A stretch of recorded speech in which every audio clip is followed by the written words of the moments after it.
Kairo was only a few weeks old when he was left behind. It happened so quickly. One moment, he was nestled beside his mother, his tiny paws warm against her fur.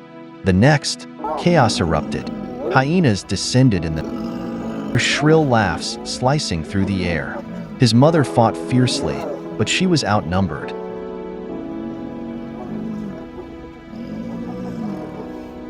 When the dust settled, Kairo lay hidden in a thicket, too small to fight, too scared to run. By dawn, his pride had gone, unaware they'd left a cub behind. The first few days alone were a blur. He called out, but no one came. Hunger clawed at his belly, and he stumbled through the brush, barely able to stand. Each night, he curled into the tightest ball he could, trying to stay hidden, hoping some part of his mother's warmth would return. But it didn't. As days turned into weeks, Kairo learned to fend for himself. He scavenged for scraps and chased after insects, anything to keep himself alive. The jungle was no longer just home. It was a constant threat.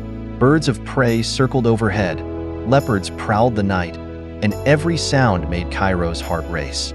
Sometimes, he saw other lions in the distance, but they weren't his pride. They didn't stop for him. He began to realize no one would. Loneliness settled into Kairo's bones, a weight heavier than hunger. He missed the rhythmic hum of his mother's heartbeat, the playful nips of his siblings. Now, there was only silence. Silence and the vast emptiness of the savannah. But in that emptiness, Kairo found something else, a will to survive. It wasn't a grand transformation, no sudden surge of power or courage. It was slower, a quiet determination that crept in each time he woke up to another sunrise, still breathing, still alive.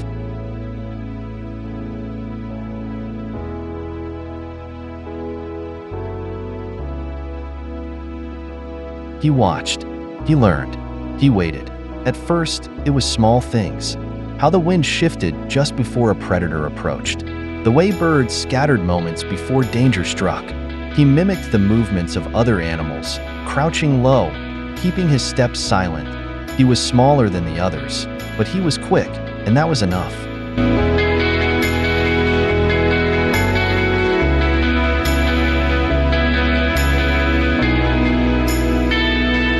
Time passed, and Kairo grew. His mane began to thicken, a symbol of the lion he was becoming.